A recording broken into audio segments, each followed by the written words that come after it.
broadcast with Amanda, Shandy, and Colleen. My name is Colleen. My name is Amanda. And I'm Shandy. Welcome to the show, everyone. This is season 8, episode 30, episode number 345. How's it going? Good. It goes. Yeah, it goes. Everything goes. Yeah, one of my children shaved their arms tonight, so that was cool.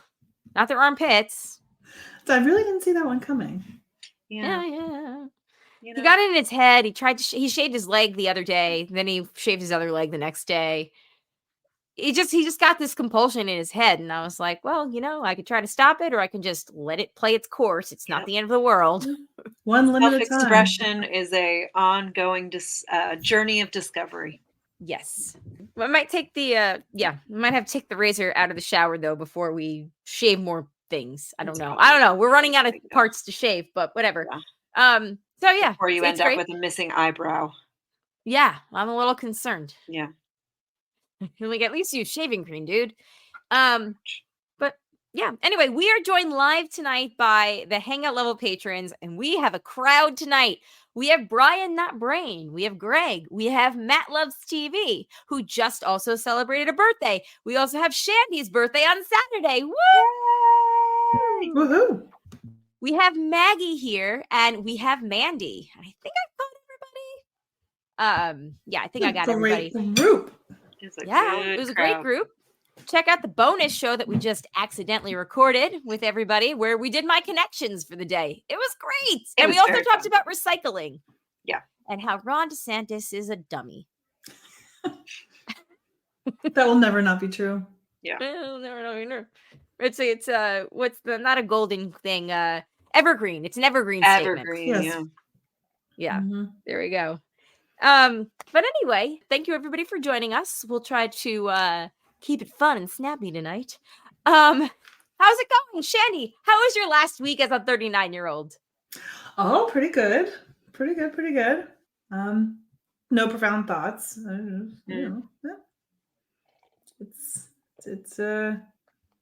It is. I don't know. Yeah, it was a week. Yep.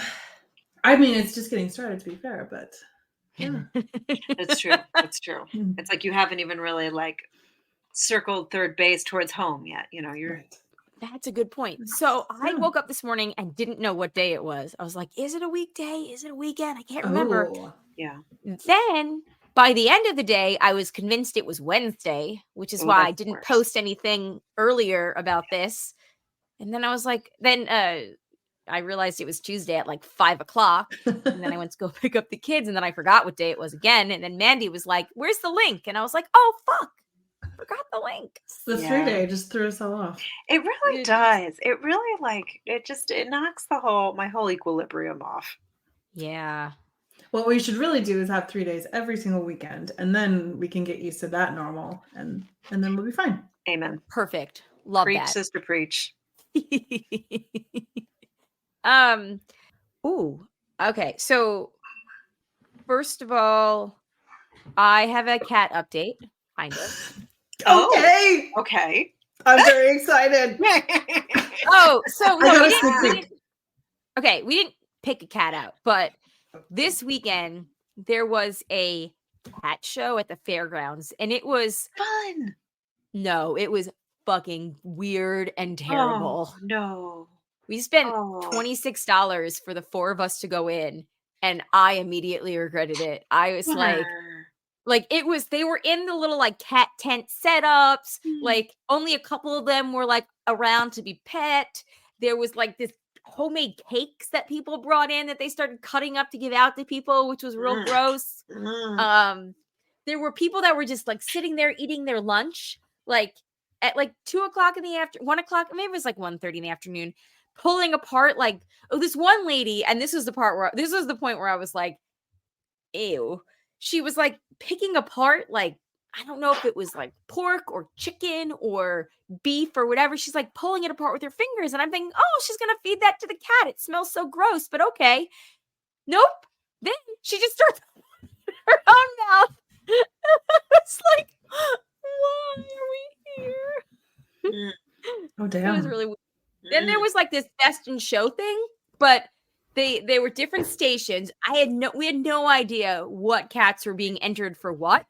And they were just literally, there were kittens, they were holding them up, they were like standing them up, they were like rubbing them down, going like this, and then just putting them back. Like there was no like, this is Muffin. Muffin is blah blah blah. Nope, nothing. Just really, really strange. So that was very odd. It was odd. It was odd. But then what about the two brothers?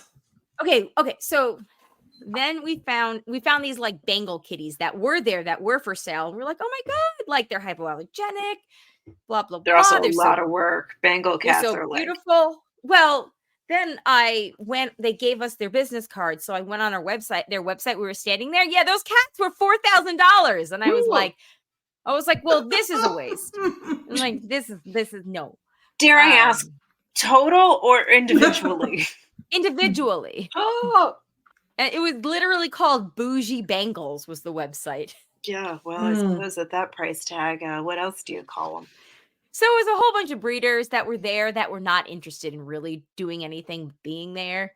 Like most of them were on their phones, like, but it was packed. It was packed wall to wall. My throat hurts really bad yesterday and today, and I'm pretty sure that I picked it up there.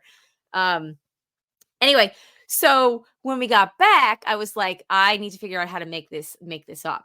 So I was like, so I went on the Raleigh Moms group. I typed in kittens and I found a shelter that apparently is big in the area, a rescue agency that's big in the area and like really like good. And we found out that they were at PetSmart, which is near us. So the kids and I went to PetSmart, and it was way better. We should have done that the whole time. Zachary and Alex, because Zach's, allergic to cats. They found this pair of like orange colored cats. They were brother and a sister.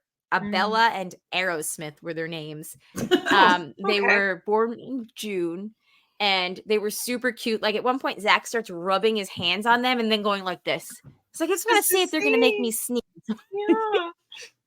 It's very bold. That's very brave. It was a bold strategy, but I expect nothing less from Zachary. That's so you're gonna do it big. So I don't know if we're in the market for two cats, because I know that they keep each other whatever company and blah blah blah. But that was my argument. But yes, because I needed to have two references, so I put Shandy and my sister down. Oh. Did they ever call you Shandy? Nope. Okay, they didn't call my sister either. I was kind of just wondering, because the lady like called me the next day. Apparently they microchip them, but they keep control of the microchip because they want to know if you dump the cat at a shelter or anywhere else, because they want to go pick it up and bring it back to their fosters. Wow. Every one of them is in foster care. They come to you spayed or neutered, house trained. Like they won't let you take a kitten home until they're, I think it's 20 weeks for a female kitten and 24 weeks for a male kitten. And that's because they want to make sure they're like house trained and they get a sense of their personalities. It's like a real serious operation. And the lady has texted me several times, like to be like, have you found any cats that you want to meet? Just look at our website. Let us know. And the fosters will reach out to you. So yeah, I don't know. It might happen a lot quicker than I thought. And we still need to figure out if we're doing one or two. But that's my update. Yeah. 2 kittens. That's just it. Like we've had 2 cats simultaneously for many years now, or 7 years now. Off and on, I suppose. Whatever. But they've never both been kittens at the same time. And that's so cute. And these are brother and sister too. Yes. So think of Alice and Paul's cats. They're brother and sister. They're the best of friends. We'll see. And by the time we get, because my sister and like my niece and nephew and brother-in-law are coming this weekend. We can't have like new cats so by the time we're ready to like take a cat home, like those could be, I mean, they're showcasing all these cats out every weekend at different pet stores in the area. So like, but how old are those ones? Because they were born in June. So that's what, 8 months? Okay, so they're ready to go. Yeah. But anyway, okay. So that's my update. Let's see. Mandy says, I talked to my mom about the cat. She said fostering would be a good idea. She's fostered many mama cats and babies during COVID. Oh, she said any nonprofit would be happy to let you find a foster to find a perfect cat. I might. We'll have to see. I just don't want my kids to get attached to them, but I do like that idea. Well, So you can always like accept like foster to adopt. I feel like that's what. Not that I'm an expert in the situation, but I would imagine lots of shelters probably hope that's the outcome, that like, the foster will be a good fit and they will just adopt them. Yeah. It's probably easier for the shelter, then they don't have to rehouse. Well, they don't keep all of the cats they accept. They have volunteers that foster them. They don't keep any, like they don't board any themselves too, which is crazy. Gotcha. Like Yeah. Like this is like a very well run, like from what I gathered, like organization. So I feel like we've at least found the right place. And that's super important. Yes, that is super important. So anyway, that's my update. The only other thing I had okay. Lindsay Lohan has a movie coming out. It's a rom-com coming out for St. Patrick's Day, and we need to watch it and make it our monthly thing. That's true. Okay. I did see that. I missed the Ron DeSantis thing, but I saw the Lindsay Lohan movie. The algorithms are weird. But it's called Irish Wish. Yeah. Irish Wish. That. Yeah. Irish Wish. Try to say that 5 times fast. It gives you Falling for Christmas vibes. Just with two the guys world instead tour of makes one. An Irish Wish. But are we all agreement? Can we watch it, please? It'll be on Netflix. Sounds great. Yes. Awesome. It comes out March 15th, which I believe is a Friday. So great. Perfect. Anyway, anybody else have anything? Anybody have interesting things happen this week? I brought Captain to the vet. Well, Daniel brought him to the vet. I picked him up from the vet yesterday with Eden. We went together on the bus to get the cat. And then the three of us went back on the bus. So I was that lady that had a toddler and a cat in a bag on the bus. Nice. There's a theme tonight. Yep. Toddler that would not do as she was asked. Didn't want to stay in the stroller, so busted out and climbed out of the stroller. And so then now I had the cat in the bag, the toddler on my lap, and the stroller. Things are just multiplying. Yeah. And then it's like trying to get all those three things and myself off the bus. It was a real moment of like, yeah, people say being a parent in New York City is very hard. And this is why I wouldn't be dealing with this if we lived in the suburbs and the vet had a parking lot. Because the only reason we didn't drive was because I don't want to be driving around trying to find street parking with the toddler. And then when you do with the toddler, like when you have the cat, how do you get them both in the car without anybody getting hit by a car because you're parallel parked? And I'm not a very good parallel parker. So we're like, we'll just take the bus. And it was a lot. But you made it. But we did. But we made it. How's Cappy Cap? No real updates. The ultrasound was inconclusive. Cool. So, did he get all his fluid? Yes. So good thing in the fact that like they didn't find anything else wrong, and that like his current meds are still like the best course of action. Would I have preferred to like keep the dollars that we spent on the ultrasound? Probably. But the peace of mind that like, there's nothing worse happening in there is a comfort. But he is doing better. He is perkier. He is excited about food again, which is great. Oh, that's great. Yeah. Oh, good. That's amazing. Yeah. He's back into like feed me all the time. And I'm like, sure, whatever. Wow. Have it, buddy. Have all the food. Have all the food. Yep.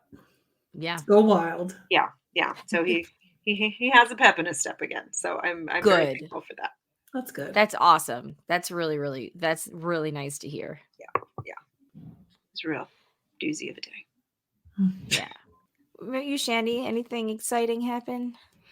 We went out of town for the 3-day weekend. Oh yes. Nice. How was it? It was good. We went to Chimney Rock, which apparently is also where Last of the Mohicans was filmed, which I don't think I've ever seen, and I'm scared that it's probably super racist. But anyway. Yeah, I watched it when I was a teenager, and I'm sure if I went back and watched it now, it'd be like, Yeah. oh, this is so very, very horrible. Yeah. See, I almost want to remember watch it watching just it and being bored and turning it off or leaving Oh, the room. interesting. Yeah. Okay. Those aren't my types of movies, though. Yeah. I'm intrigued though to see the landscape in the movie.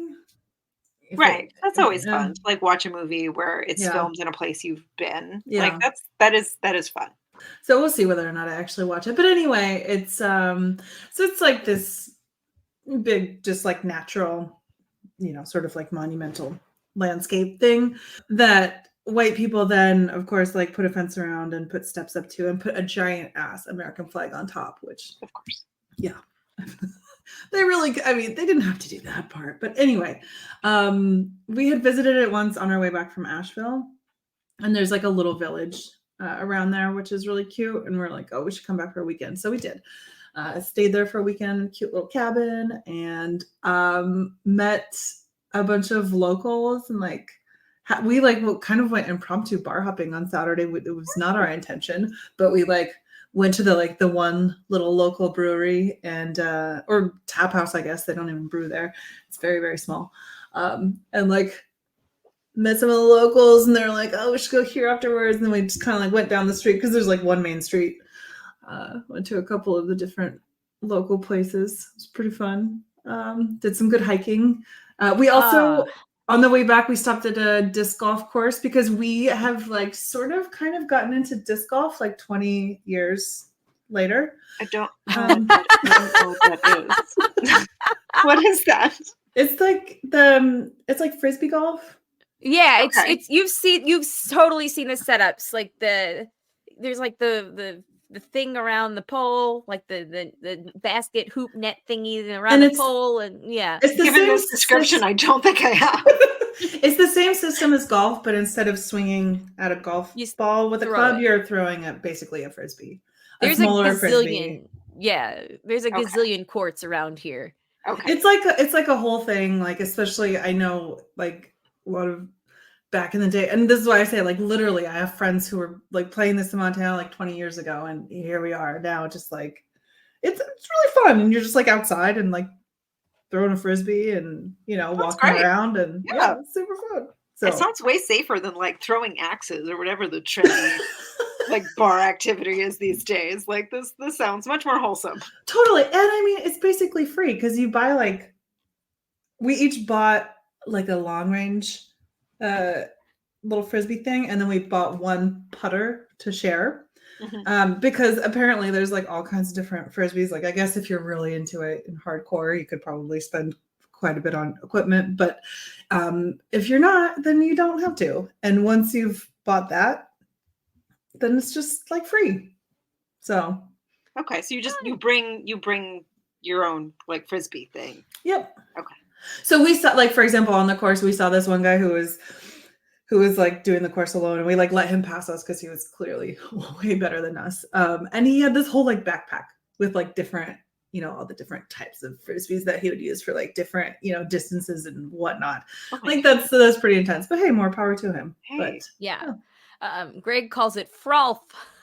Well, yeah, I would say frolf is how I first heard it referred to, and then I think the disc golfers didn't think that sounded dignified enough. It sounds like it's an elf. No. Yeah. It sounds very funny. It's frisbee golf. Yeah. But yeah. So it's disc golf. But anyway, it was fun. Yeah. Amanda. Mandy says axe throwing is really fun, and Maggie follows up with yeah. We really enjoyed axe throwing. It was fun. Okay. Come on down, Amanda. It just seems very. No shade. It just seems very dangerous. As long as they're all going in, the correct direction. Just give me some duck pin bowling any day. Yeah. Or disc golf. I'm telling you. I don't know anything where fun. I have to hand-eye coordination. Colleen was there. I broke a man's hand playing frisbee. Oh shit, I forgot about Yeah, that. Yeah.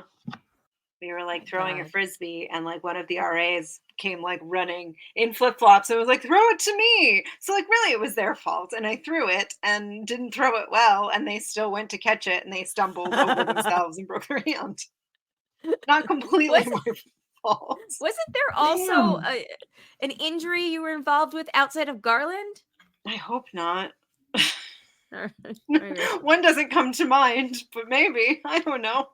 Amanda, you got to come to Raleigh, and Shandy will come up, and we will do a weekend of disc golf and axe throwing. And as Mandy points out, a smash room. Games. Ooh, the broad games. I'm here for that. Bam! Maybe during the meetup weekend. Yes. Okay. Everybody in the chat's going to be here. Mm-hmm. Okay, that's it. There's no baseball game. We're going to have the Great Broadcast Bake-Off, and we're going to have motherfucking axe throwing or disc golf or something. Yeah, one of those. Yeah. Perfect. It's funny, though, that you should say that, though, Shandy, with the disc golf, because this past weekend, Jay and the kids got super into pickleball. Oh, yeah. Yep. It comes for everybody. Pickleball. All the rage. Not me. I tried it once and I sucked. I lost 11-0. And I was like, all right, I am back to the individual sports that involve my legs. Yeah. So I played when I was visiting my brother for Christmas. He and like his friends play paddle, which is it's like pickleball. It's like miniature tennis. I mean, to be fair, pickleball is basically ping pong meets volleyball meets tennis. Yeah. Well, and paddle is also I can't remember what the difference between pickleball and paddle is, but X-golf. X-golf. Oh no. Sorry. That sounds very dangerous. Speaking of pickleball, Brian is kind of a pro. Yeah. So maybe he knows the difference between, but paddle, it was actually kind of fun when we played it, but it's kind of like miniature tennis, but like also in a cage, so you can play off the walls. So I'm not sure how it's different from pickleball because I've never actually played pickleball. Well, isn't racquetball off the walls too, right? Yes, but that seems much more like insane. Yeah, and I feel like racquetball has been around for a long time, and I feel like pickleball is pickleball is new-ish. Yeah, pickleball is new, and even paddle. Like it's like I'm sure there are people who are super intense about it, but it was more just like fun, and we were like having a drink while we were doing it. Whereas I feel like, yeah. Well, Jay and his work friends played last week. They played twice, and then all of a sudden, we had gotten pickleball stuff as a Christmas present 2 years ago from Aunt Cindy. I'm sorry, Uncle Brett and Aunt Mary, Jay's paternal aunt and uncle, and they sat in our closet until now. So I guess a year and a half or a year later ish, and. Yeah, so now Jay bought pickleball shoes this weekend. We found a pickleball net on clearance at Target. Which is like damn! It's a half size net, so it fits perfect for our driveway. And then like he went to Dick's and he bought like official balls. He bought a backpack. So now his work friends are playing like twice a week. So Brian says I'll play pickleball if anybody wants to at the meetup. You know, you might have a taker. Telling you the broad games. We'll just the broad games. The broad games. Mandy says no volleyball though. Okay, Mandy. No. You never have to see a volleyball at all around here. Yeah, vacation. No volleyball. Oh, all right. This is cool. All right, broad games. We've got ideas going. Broad games. Hey, I would like to circle back to Maggie's question because I have the same question. What's a smash room? You smash it. Yeah, it's just like a room with stuff, and you can just go in with a baseball bat and just like take out all your aggression on the world. That sounds kind of cool. The problem with smash is that there's there's multiple meanings. Oh, mean you think that it could be a place where people go and like smash cake in their faces or bone each other? Like, but I was thinking bone each other, but I knew it wasn't that. But I just But we're gonna make that a thing now. Yeah. I believe that has a name too. I'll smash your room. Hulk smash. No, broad smash. broad smash. Brian says pickleball is basically tennis on a bigger racquetball court. Though there's some differences, of course. Paddleball. I've not played it, but it looks which intense. I heard referred to as paddle. Just saying. Okay, no cool. idea. Kids drop the ball. I don't know. I played it at a country club. So it's like, wow, this is fancy. See, I don't think I like racket sports. Too much hand-eye coordination. Yeah, no. I like watching it. Yeah. I'm down with watching things, but I'm down with watching the smashing. We can do the disc golf. Okay. But that's also hand-eye coordination. But not the same way, I feel like. But I think it's acceptable to drink beer while you do that. Just 100% drink beer. Just throw it as far as you can, and it doesn't matter. And then you won't get as far as like the really good players, but you'll just throw it again. Yeah.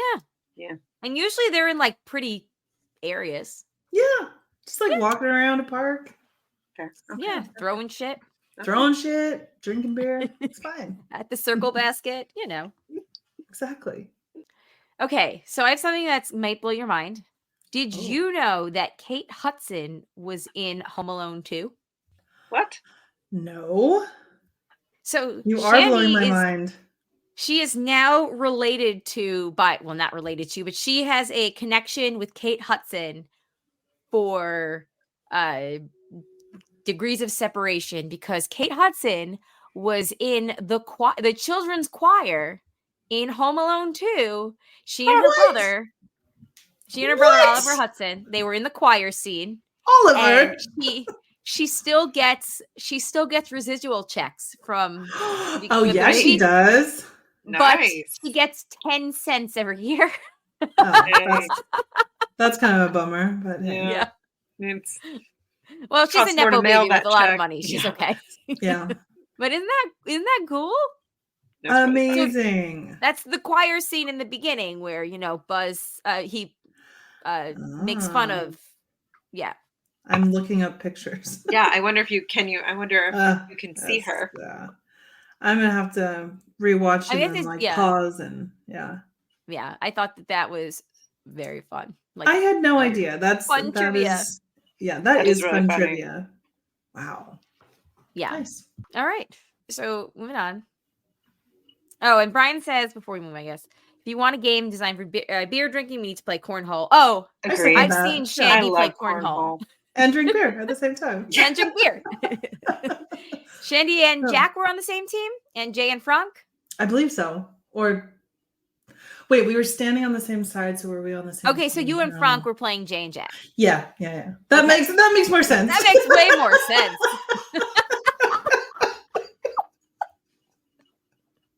Regardless, it was fun watching you guys play. It was fun playing. Yeah. Good game. Yeah, solid game. We keep meaning to buy a cornhole set. Yeah. I feel like cornhole is like the southern bocce. We're like in New York. We'll literally, I had bocce in my backyard. So we still sit around and play bocce or horseshoes, which we also had in my backyard. Also solid. Up. Yeah. So I kind of wonder if, I don't know. Cornhole just reminds me of that. All right. So I had found this article on BuzzFeed from yesterday. And it is millennial parents reveal the biggest differences between their lives versus, between their children's lives versus how they grew up. Ooh, I'm here for this. I knew we would all be here for this. And then when I wasn't sure if I was going to do this one tonight or another one I had pulled aside. And then when I found out that Mandy was going to be here, I was like, all right. Okay. I'm another millennial. I'm going to say that there's a reference to the weird and now math. Maggie's here. Oops, sorry, what? I'm just gonna guess that there's a reference on the list to the weird math stuff. Speaking of Mandy, because I feel like I learned my poor mom tried to help Zachary with his math homework when she was here last week. Woo! It's different. They do it weird now. Yeah, it's different, and she's a teacher. Yeah, for high school kids, like for college kids, but still. Okay, so it doesn't start out as school related as you would think. But it definitely is as millennial related as you would think. Okay, the first one is from somebody who, Victoria Newhouse. which I originally read as Victoria W. House. And I was like, wow, that's an interesting name. Get it? Victoria W. House? Whorehouse? No? All right. I thought Oh. I think you have to like be looking at it, I think, maybe You to do. like, make that connection. Here, I think actually, just let me share this hearing with you it- guys too. You know what? I'll just put this in the chat and you can all pull it up. Because why not? If anybody has anything out there that they are interested in, rock and roll. Okay, while you guys are pulling it up, Mandy says we did Maddie's high school registration tonight. I'm completely out on helping with schoolwork. All right, so the first one, my parents never wanted to know anything about my life or my mental health. If I had trouble at school, relationship questions, or questions about my body and how it worked, they would absolutely not entertain a conversation. If I was struggling in any way, I needed to buck up because people have it a lot worse. I'm 32. I have a 12-year-old and a 9-year-old, and I check in with them every day. I love hearing about every part of their days. I love making them navigate tough situations and reminding them that they matter and can always trust me if they need help. I'm determined to give them a stronger mental foundation than I was given. Which, my parents were never like, they asked us about stuff. My mom used to make us sit around at the dinner table every night, and she wouldn't let us leave until we told her one good thing about our day. Oh, that's nice. Yeah, but when you're like a little kid, yeah. Yeah. So they did do stuff like that, but it was definitely, I never felt comfortable with the relationship questions or like body questions. But again, that could be like user related. Right. I feel like these are sort of, individualistic sort of things. However, my mom does tell the story, and even now she doesn't fully say it, but apparently when my sister Caitlin was in middle school, she like trapped my mom in the car and started asking her all these questions about like, sex stuff and whatnot. And my mom, as she tells it, she's like, had me trapped in the car. I didn't know how to answer them. And I'm thinking, oh my God, I'm on my own trying to answer these. Oh. Christy and I never did that to her though. Next one is in the same regards. My parents, specifically my mom, were big on never apologizing, even if they were wrong or lost their temper. I always say sorry to my kids if I'm wrong or snap at them, which is definitely something I had growing up. And I always try to apologize to my kids. But I think that's also a very Italian thing. I don't think my mom ever was wrong. Fair. Yeah, I'm trying to. And I'm sure she would apologize though if she was. Next one is from Louise Richardson. Being monitored during waking hours. I'm not sure if my mom knew where I was most of the time during weekends and holidays. And even in school, everything is documented and fed back. I love knowing what my daughter gets up to. I'm definitely more lax about her whereabouts than other parents. I'm trying to teach her about trust and expectations, whereas I see a lot of children given no space to make mistakes and push against boundaries to test their abilities. Yeah, I feel very lucky that we grew up when we did, and had so much unsupervised time, and without screens also, like to be bored and have our imaginations run wild and like do shit and have a certain amount of freedom. I feel like each generation kind of course corrects for like their generation nowadays. I thought that like parents not knowing what kids got up to was a very Gen X thing, because aren't they like the latchkey kid generation? I mean, I feel like, yes, there are the latchkey kid generation, but we're like being on that cusp also. Like I was definitely, I feel like part of that. Like my summers were very like unstructured, and I would like take my bike and ride across town and like go play all day and then come back and right. But then but like to that point, it's like younger millennials were probably products of like helicopter parents. So it's I think an elder millennial has a different has more of that like freedom, and like parents were not so involved as then I think kids on the other side of the generation. I would totally agree with that. But if you're a younger millennial out there, let us know. Yeah. Mandy says my parents didn't know half the shit I did. They would be horrified. Now, anytime my kids stay after school, I check their location on their phones. Also, my kids track where I am. Right. Because technology has made it more acceptable to do that. And it's like somehow the world feels less safe and like we have to.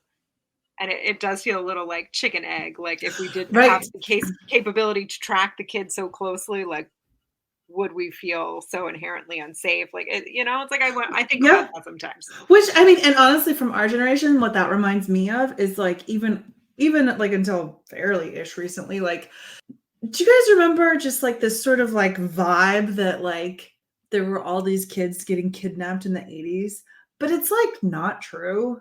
There was like the kids on the milk cartons and stuff. It was like a whole thing, but it wasn't actually more dangerous. So it's like but there was this like vibe of like, oh, but it wasn't like it was more or less fine. You should listen to season 1 of In the Dark. You've listened to it, right? Where they talk about the kid that inspired the milk carton, right? Wasn't that Jacob's Law? Yeah, I believe I have.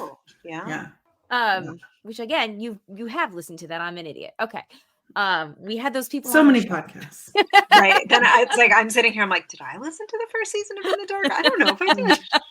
Maybe I did. I don't know. Greg said my mom did the best she could, but with my dad passing when I was 12, my brother recovering from one cancer and then getting another one, my mom was often too busy to know what was going on with me. Once I got my car, I was really home. She had no clue what I was up to. Yeah. Lucky for her, I mostly went to church events, and maybe she knew that. She was for her. I was a good kid. Yeah. Number 4. Let me see what was number 4. Mandy has. Okay, so number 4 was biggest differences. My husband and I noticed at our parenting is we say "I love you" a lot more in our house than we had growing up to each other and to our son. It was never intentional, but it's nice to hear. And Mandy said, every day before the girls leave, I tell them I love you, have a great day, make good choices. This is probably more terrified that could be the last words they hear from me. Okay, Mandy, I was going to say that before I read your final sentence. Because you know how they always say, like, with your spouse, like, or your partner, like, make sure you don't go to bed fighting because you never know if somebody's not going to wake up. I always make sure to say I love you and goodbye and hug my kids because I don't know if that's going to be the last time I see them because, well, the obvious. Yeah. Mm-hmm. Every time I hear a siren during the day, my heart always freezes. Like, oh my God, is that going to the kids' school? And sometimes if there are a lot of sirens, I'll go online and see if like something is trending or does WRAL have it or, is it on Facebook? So I have definitely done that before, which fucking sucks that that's the society we live in. Yeah. But it is. The next one talks about screen time. When I was growing up, kids' TV programs were on for an hour or two after school and maybe an hour or two on mornings on the weekend. You turned on the TV, had to watch what was on. Now my kids have Netflix, Disney Plus, or BBC iPlayer, and we could technically watch it all day. Yes. And they do. And they do. And then they go to restaurants and listen to it without fucking headphones. Yeah, that sucks. But we're pretty good now about monitoring it. But when my kids go to my parents' house, they have like culture shock where they're like, "What do you mean we can't just pause this?" And I'm like, "Well, they have cable." Yeah. So yeah. SpongeBob is what's on, so that's what you're gonna watch. The lack of on-demand commercial breaks. Yeah. Use that time wisely. I will say, like, even because I know I talked about one of my New Year's resolutions is how much I'm bummed out about technology and everyone being on their phones all the time, and trying to like make a conscious effort of even when I'm like sitting waiting or like waiting in line at the grocery store or whatever to just not fucking take out my phone because it's like just be bored, just like it's okay. And it's weird because we've become so accustomed to that. But I think it's good. I totally agree. And I feel like I think about that a lot, that like knee jerk whenever you have a moment of quiet that like you pick up your phone and it's like fighting that urge because it's a compulsion and it's like It's a compulsion, and then your brain never gets to just like daydream. Yeah.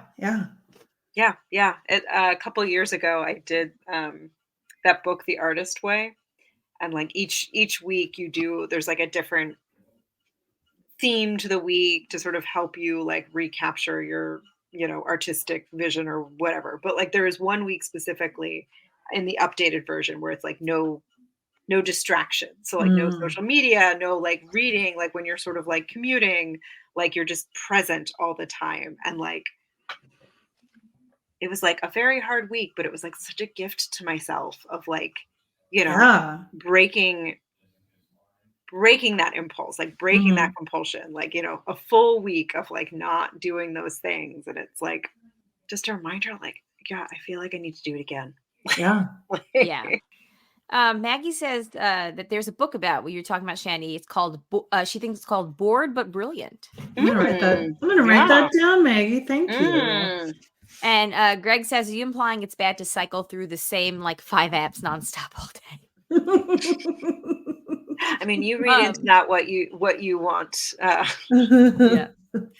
I'm going to start skipping around, but this next one is kind of depressing. It was, I was born in 1990. My daughter was born in 2019. The biggest thing I've noticed isn't so much about the generation itself, but more about the world around it and what we're allowing them to inherit. When I was growing up in the 90s in West Virginia, the seasons were all very distinguishable. You knew that you were getting gorgeous leaves on the trees in the fall, tons of snow days in the winter, and sitting at the window the night before school watching the snow fall, just praying that it didn't stop so you could stay home tomorrow. A lot of rain bringing green and flowers in the spring, and the hot summer heat with the warm summer nights. Now, though, the leaves fall from the trees as soon as they turn because of severe weather changes, so we don't get those spectacular couple months of beauty from the mountains.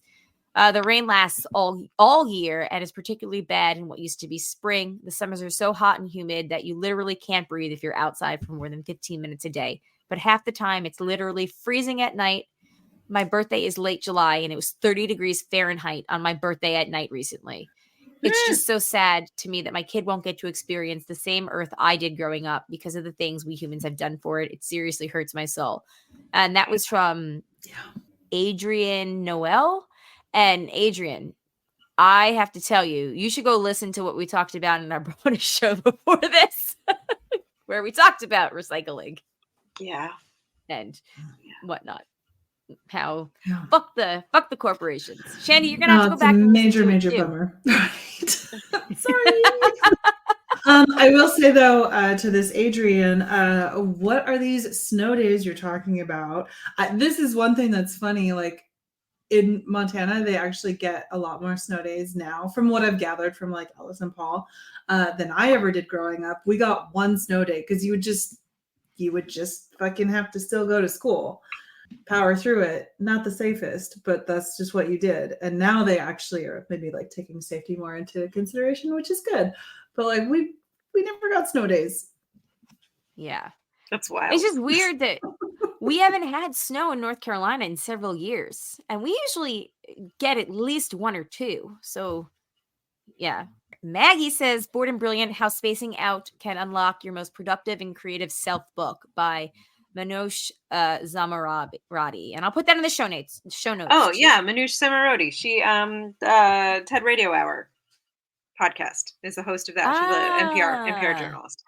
Matt says it was almost 60 in Maine, Vermont, Maine. Sorry, I suck.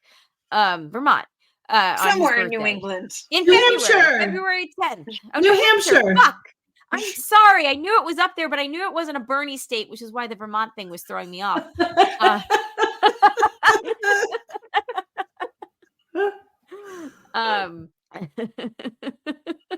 Sorry, the book title was a typo. I'll put the name in the show notes too. Let's see what else. Number 8. Mandy's doing this for us. What was number 8? Let me go down to that one. So many things are different, but the biggest is we let our children make their own choices. For example, my daughter wanted to cut her long hair off for a pixie cut when she was 3. My mom was appalled that I let her make that decision because she was too young to know better. We also decided not to circumcise our son, which both our moms were and still are years later completely against. Just didn't seem like our place to make that decision for him. And we know other couples our age who also decided to go along that route. I would say in Zachary's, or both the kids' daycare classes, it was pretty evenly split from what I understand. Obviously, I wasn't going around looking at little baby penises, but moms would talk about it, is what I'm saying. Fair. Yeah. So Manny said, as someone who got their nose, belly button, and tongue pierced, how I now tell Maddie no to getting her nose pierced. But I was 19. She wants it for her 14th birthday in May. Oh, yeah. Well, some things I just... Well, go ahead. I was going to say, my mom did sign for my nose ring at 17, but I feel like she probably was feeling like it was close enough. Yeah. Yeah, same. When I got my belly button pierced, but I also gave my mom a presentation as to why she should let me do it. Nice. Amazing. I forgot. I had a belly button ring too, and I think I got it at 16. So I guess she signed for that one too. But yeah, that one came out. Tongue ring at 18. That one she was not going to sign for. Also came out. Yeah. But a nose ring is forever. There does seem young though. There are certain things that like Zach, he wants a phone, and like we'll be like, okay, well, you have to wait until you're this age, or he wants to do something like, oh, you have to wait until you're this age. We're not against it. We just, feel like you're a little bit young, and he still whines and complains, but overall it's fine. Let's see. Yeah. Oh, and back to the apps. Brian says, so you mean I shouldn't be listening to this on my phone, messaging you guys while playing virtual darts with my kid while also making a lecture for tomorrow? That's too much screen time? No, it's fine. That's too many screens. Don't split your brain that many times. You're going to fry it. Greg says, I feel like belly button piercings aren't common anymore. Greg, that's because we're olds now. Yeah. But maybe even with the children. That's cool anymore. Yeah. Because honestly, it kind of, I don't want to offend anyone, but. Well, I feel like belly button rings were also trendy when short shirts were trendy. Although crop tops are back. So maybe we will see a return to belly button rings now that the hems but the pants are also much higher now. So I feel like trendy high-waisted pants would rub against the belly button ring, and it would be very uncomfortable. So I feel like maybe that's why trend rings are not trendy right now. High-waisted pants? I'm here for high-waisted pants. Oh my God. I'm never dropping the waistline ever again. They are that high, and they're going to stay there forever. I'm never going back.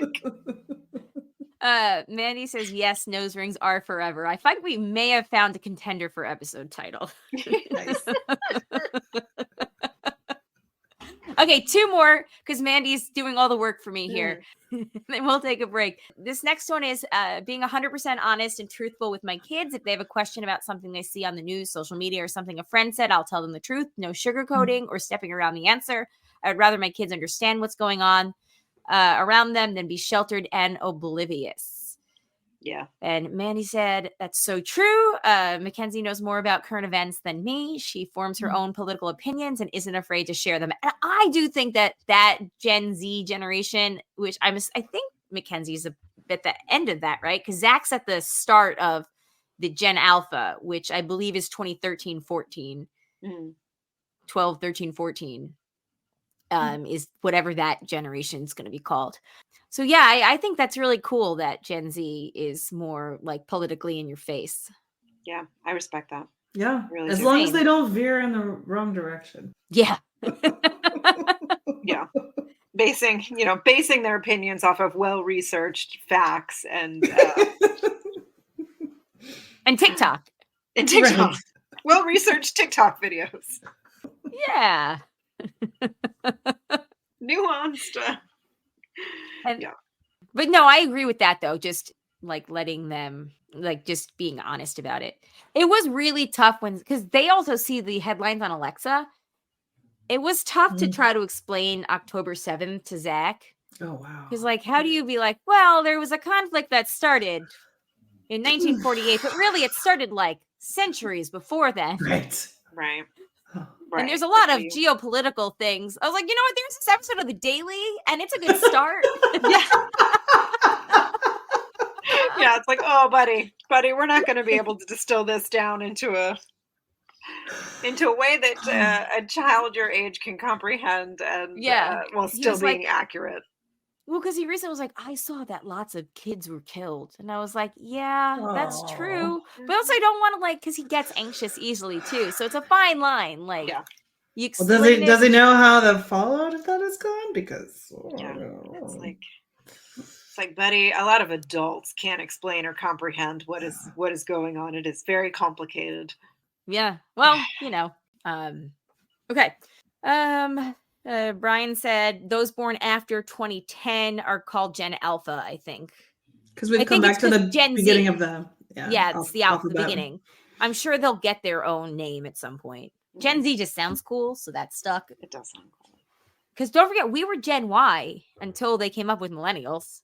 Greg says young men. Yeah. Sorry, say again. No, just mumbling out loud to myself. Greg said young men are trending conservative, and that's troubling. That is very troubling. That's what I was talking about, and veer in the wrong direction. I know. Okay, and then one more, last one. Thanks, Mandy, for doing all this for me. They're so much more hydrated than I was. They always have a water bottle with them at school or in the car. I used to think I was never thirsty. Turns out I was just not used to drinking water.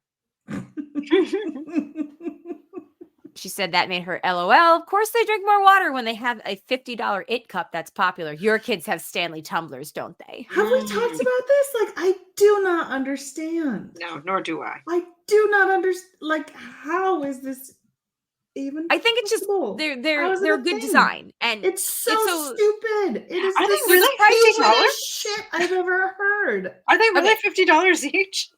Well, no, they got up like that because demand or whatever. Oh, like the Beanie Baby effect? Sort of. So here's the deal. They've been around for 100 years, the company. Yeah. They were always around, that $30 range, blah, blah, blah. Some influencer pointed them out, and then Target started having exclusive colors, and all of a sudden there was a run on them because what they do is they have the handle and the straw.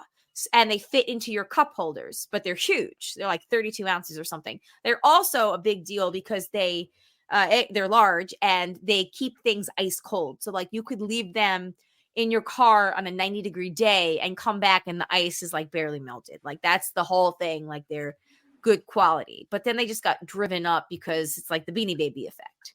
Yeah. It is the stupidest fucking shit I have ever heard in my entire life. Well, that's obviously hyperbole, but I just can't wrap my head around it. Oh, Mandy's got some criticism. She says the Stanley Cups leak. They are Hydro Flask all the way. Yeah, I enjoy Hydro Flask. I feel like Stanley Cups are very TJ Maxx, $15. A very suburbs thing. I feel like I'm not walking on the subway with a drink that big. It's not going to fit in my bag. I don't need a cup holder because I don't have a car. Well, I do have a car, but I don't commute with it. Right. I feel like I prefer my travel water bottle to be a little more small. I don't have a travel water bottle. I have a water bottle that I keep at work, and I have a water bottle that I keep by my bed. It's neither a Hydro Flask nor a Stanley Cup. And then I have Nalgene bottles for hiking. Oh, Amanda, I love tell you about Nalgene. Still a thing. All of mine have gone the way of the dodo, but I'm glad that they still exist. Yeah, and people are should have whatever bottle they want to. Good night, but Maggie. Good night. Yeah, people hydrate yourself. Get whatever fucking water bottle you want. But this shit is so stupid.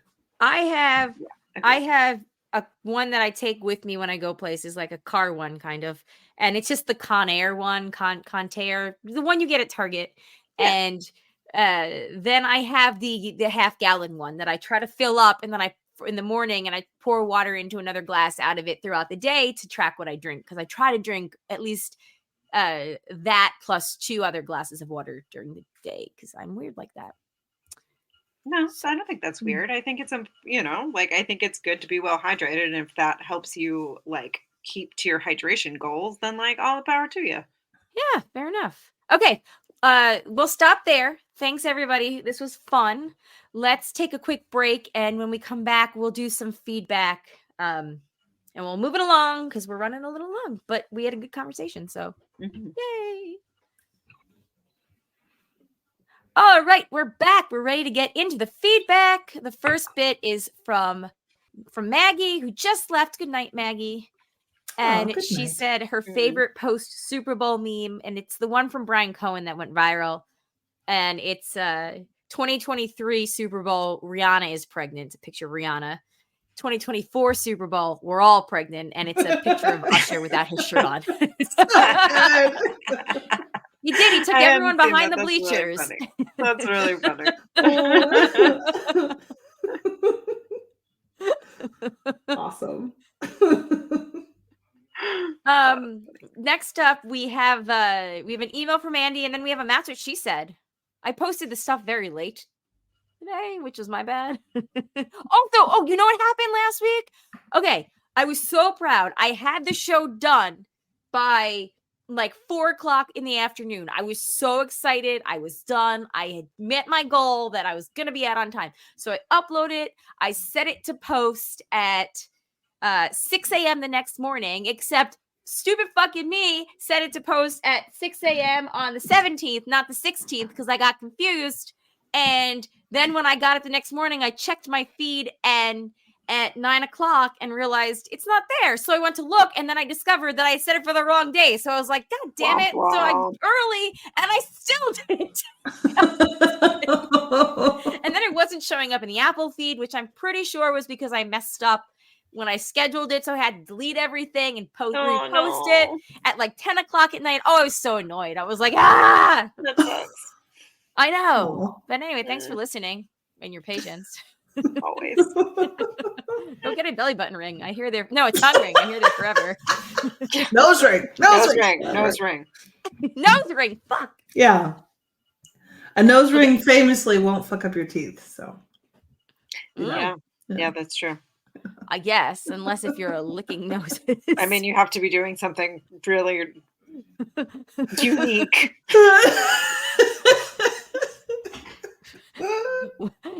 Brian, welcome to 40, Colleen.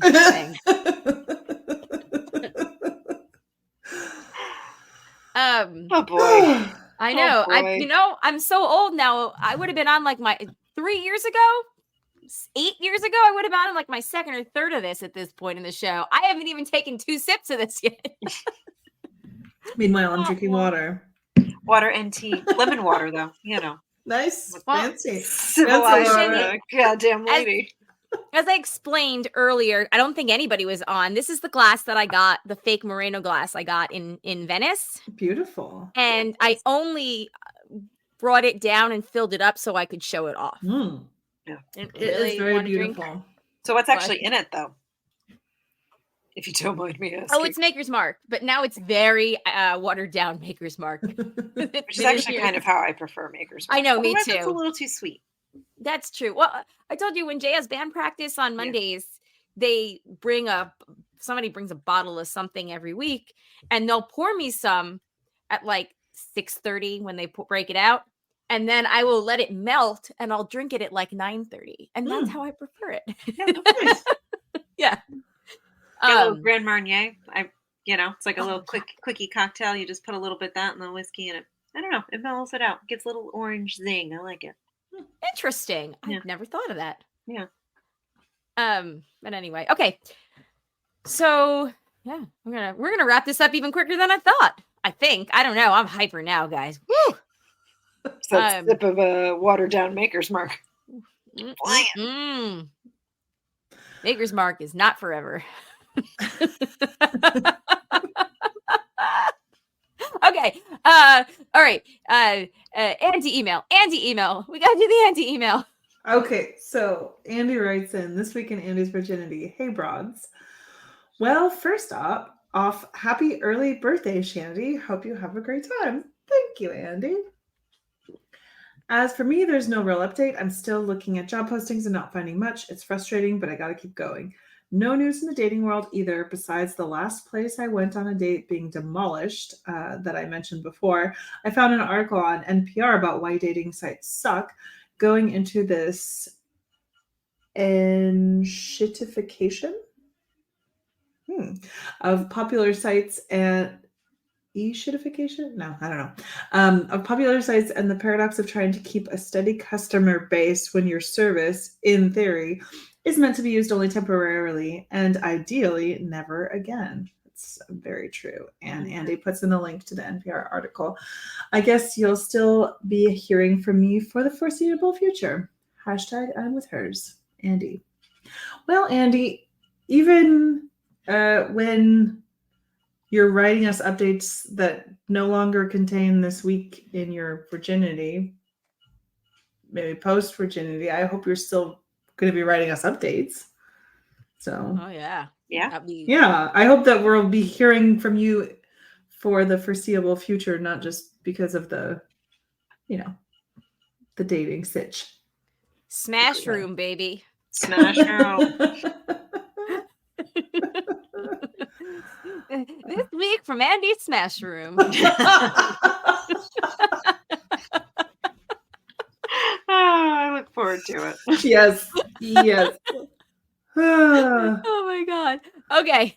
Yeah, the article is from NPR. It's the dating app paradox, why dating apps may be worse than ever. And it came out on February 13th, 2024. Yeah. I see what they did there. Mm-hmm. Yeah. I don't imagine that it's easy out there. I mean, and I know many people who have found great partners on dating apps, but there is like kind of a part of me that's kind of like, oh, I don't regret that I happened to find my person before dating apps. Because it sounds really hard. It is really hard. Doesn't sound like as someone who spent enough time on dating apps to know, like, it was just not for me. Yeah. It's it is exhausting, as in the same way so much of online life can be. Yeah. Greg says dating apps are a hellscape. Well, Amanda, do you remember back in like season 1 or 2, you did this whole like advice on dating apps thing? I do. I do vaguely remember this. Yeah. It's been a while. I wonder if it holds up. It probably doesn't. I'm sorry. It was probably. I'm sure I would cringe to go back and hear it now. Somebody needs to do that. I think you talked about. I think this was at that same time, but maybe I'm just remembering a different conversation. Who knows? Because it has been 8 years. But I remember you talking about how like dating apps kind of like helped you figure out what you don't want in a partner, and that can be a really valuable thing to learn. I do stand by that statement. I do agree with that. But I think for all the negative things of like the quantity over quality model of a dating app, it does allow you to like rule some things out and to learn about yourself. But like with all rides, at some point you do want to get off. Yeah. Like you don't want the ride to go on for forever. And you also want to get off. Mm-hmm. Yeah, that too. But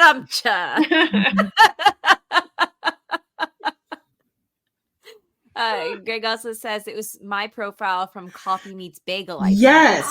Yes, it was. Wow. Oh man. Wow. Awesome. Seriously. A moment here. Yeah. Well, you know who's a famous in the dating app success story? Jason Kelce, Travis Kelce's brother. So he and his wife met on Tinder, I think. And don't ask me how I know this, but they met on Tinder and now, they're married, and they went on a Valentine's Day date last week, and he wore a shirt, she put it on Instagram, that said, "Never forget where you came from." Tinder, something Tinder. Hold on. I have it in my browser history. And I know I have it in my browser history because I just read it like yesterday. Hold, please. Okay. Yeah. So he wore a shirt that said, "Never forget where you came from." And then it had Tinder with the logo on it. And he wore that on their Valentine's Day date. And I happen to think that's actually pretty funny. Yeah. I'm not gonna lie. The end. So yeah, Andy, you too could be like Jason Kelce. Yes. But that article he sent is really interesting, though. it's talking about how stock prices are like basically plummeted. Investors are heartbroken. They're failing to woo Generation Z, which is interesting because that goes to what we were talking about, where Gen Z is like, they're so different than us. Like, hasn't Gen Z, like, don't they like infamously like not drink, not do just a lot of stuff that our generation did, like when they were not have sex? Yes, that's right. That's like a whole thing too, right? Like, we killed TGI Fridays, but we did a good thing there. We don't get enough credit for killing the chain restaurant. Like the restaurants? Like, what is that we're talking about?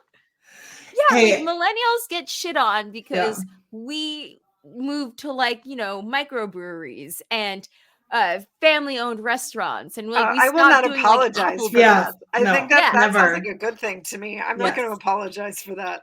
You're welcome is more like exactly. That's one of the biggest things we get shit on though for. What from who? Who are these people? The owners of the big chain restaurants. Well, who cares what they have to say? Yeah. Mandy says that oh yes, okay, yes. So this is the Jason Kelsey story. So he got shit-faced, fell asleep at the bar during their first date. Her dad had to come help get him home, and he still managed to get a second date. He also didn't have who he was, his professional football thing. Is he like he's not a quarterback. What is he, Mandy? She'll know. He's a thrower of some sort, a safety. He's a thrower of the ball. A catcher. That's true. I was going to ask, was he playing professional football? He was, but the dating he didn't have it. He didn't have it anywhere in his profile. So when she Googled him, just his name, to see who she was going out with, Jason Kelsey, the football player, came up, and she and her girlfriends joked, like, wouldn't that be funny if that's who it is? I'm sure it's not. And then he showed up, and that's who it was. Wow. And then he's a center. So that's like a really major red flag, but hopefully it sounds like, I mean, things worked out. I kind of thought that too, but whatever. Matt said, so Gen Z does, they don't want sex scenes in TV and movies. But to be fair, okay, I actually talked about this not here, but talked about this last week. When you think about it, though, a lot of sex scenes are just to like go down and check a box because a dude is a screenwriter and they think that people are going to want to see like action heroes. Like everybody's like James Bond and like, you know, stops to fuck a girl. But it doesn't really actually have anything to do with the plot. Like, I don't need to watch a Fast and the Furious and see Vin Diesel have sex with some random person. Like, I'm there for the crazy shit that blows up and the very weird ways that they survive when they shouldn't. I'm not there to go, you know. I mean, maybe I'm there to see The Rock bone a dude, but bone a girl or a dude, whatever. I don't know. Yeah. I was gonna say, especially not when it's like normal American TV or movie, unrealistic, stupid sex, you know? Right. Just there to make you feel inadequate and bad. Right. Like something like Sex Education, the sex in that show has a purpose. Yes. But sometimes, it's just there to be gratuitous, which is fine. But like, I get why Gen Z would be like, this is a waste of my time. This movie doesn't need to be 17 hours. Maybe it could be 16 hours if we cut out all the sex scenes. I mean, not to mention their attention spans are shit because of all that's the screens. The screens. Just kidding, sort of, but not. Yeah. Remember when they thought Quibi would be cool and then it failed? Oh my God, right. What was that? I don't remember that. Quibi was Jeff Zucker's big thing, where it was you could watch mini TV shows, mini like episodes of things while you're like in line. Yeah, and it was kind of like TikTok. It's kind of like TikTok, but like all like it was serialized, highly produced. Huh. Yeah, like with famous people. Like they thought that was gonna be a thing, but it launched. It happened to launch just as COVID was starting, and nobody gave a shit to go watch your stupid stuff in line. Yeah, they didn't need short form. They suddenly had nothing to do and needed long form. Also, they were not standing in line. They were at home. Yeah. Exactly. Mandy says my kids are anti-everything. Like we keep weed and gummies out and it's not an issue. That's awesome. Yeah. And Mandy and Brian both clarified Jason Kelsey is a center, and then they also, Mandy explained, he is the person that hikes the ball to the quarterback, which, thank you, that is good. Yay, sports. Right? Brian says, I'm a child of the 80s, boobs are required, and Greg says, I say there should be nudity if they want a sex scene. Like, either have a sex scene or don't. Okay, well, but equal opportunity nudity. Yes. Equal opportunity nudity. Female nudity. Yeah. Okay. Let's finish up with the Master She Said, and then well, this is very fun, guys. Thank you so much. Yeah, great crowd. All right. None of these look like this. It's been 2 years since we've done this. I'm glad that he's receptive to the hydration. You go till it's empty. It shocks me that it's not more. It's hard to get a good meatball. It is. That's what she said in Italy. Sometimes you got to make it yourself. Sometimes you do. I did get something out of it. I will let you know when I'm finished. This one takes place all night. Gonna slip that in there real quick. We'll do it next week. And next week we will. Same time, same place, everybody. Mandy says her new 2024 resolution is starting off good, watching more live shows. Nice. I love that. I know. My 2024 resolution is to make sure we continue to do these once a month and continue to do the other shows once a month. And get back to the monthly assignment shows. You know what I mean? Because I like doing those. Yes. Topical show. No, not really topical. I don't know. Topical. Yeah, I like calling it that. For lack of a better word. Greg says, the one thing I hate about sex scene is when the man clearly finishes and they both just lay down in bed with zero cleanup. Yes. Yes. Yeah. Like both both relaxing from the same orgasm that they simultaneously had, even though we both know that she didn't. Although, did you watch that? Okay. I'm caught up with everything but the finale of True Detective. Oh, same. I still haven't watched the finale. But there is that. We might have 2 more to go, so be careful. Okay, I won't spoil you, but there is. First of all, I love it. Shandy, you were right not to watch it at night because I watched it at night when everyone was asleep, and it was 11 o'clock at night when episode 3 finished with the guy getting up in bed and being like, "Your mom says hi. She'll see you soon." No! Well, just like too many I'm like getting nervous right now. There's like too many jump scares. I can't. Well, okay, so terrifying. I had to turn all of the lights on in the house. I then tweeted about it. I was like, Shandy was right. And oh man, I should be on Twitter. I had to dig around on the internet for like 45 minutes until I forgot what I had just watched to go to bed. Yeah. Freak shit. Yeah. Okay, but what I was going to say was the scene where, and I don't think this is spoilery, but Jodie Foster's having sex with somebody else of her age. With Doctor Who, the original, well, not with the Doctor original, Who. with Doctor Who. AKA the guy from Christopher Eccleston. The Leftovers. Is he in the Leftovers too? He is in the Leftovers. Oh. He plays Matt in the Leftovers. I think that's his character's name. It's great. Anyway, so she's having sex with Christopher Eccleston's character, and he's like about to finish, and she's like, "Don't you dare! Don't you dare!" I thought that was funny, and that reminded me of what we were talking about right here. Totally. Yes. Anyway, Matt said, speaking of assignments, Bottoms is on Amazon and works as double feature with Dix the Musical. You could have Culk back.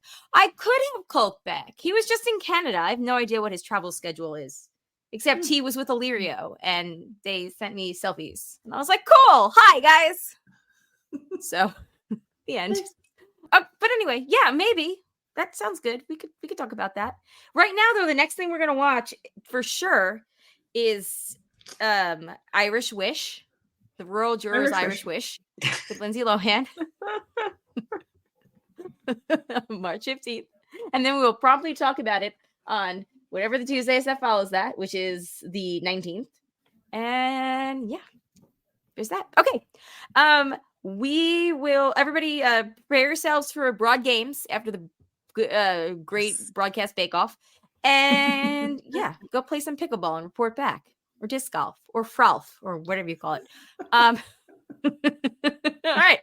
On that note, though, thanks everybody for hanging out with us tonight. This was really, really fun. Thank you all for listening out there. Hopefully, I have set this for the correct date and time, and we're on time. I make no guarantees. Nor should you. You know, you're a busy lady. Yeah. It drops when it drops. It drops when it drops. But I got to get it done, though, because my sister and brother-in-law are coming. And if I don't get it done on Thursday, then I won't get it done until Monday, because we have Jack and Cindy's anniversary thingy on Saturday, because it's their 35th anniversary. On my birthday? Oh my God. No, they're the 25th. Oh, well, almost. Yeah, so we're going to Angus Barn. Nice. But we're going at like 3 p.m. So like there's a 0% chance that I get anything done that day. Yeah. So anyway, yeah, hopefully we're good. Okay. Anyway, neither here nor there. Thanks everybody for listening. Check out I swear to God, I'm posting what we talked about for before Shandy got on as an episode. So check that out. And it's not even going to be edited. I'm just going to clip it, post it.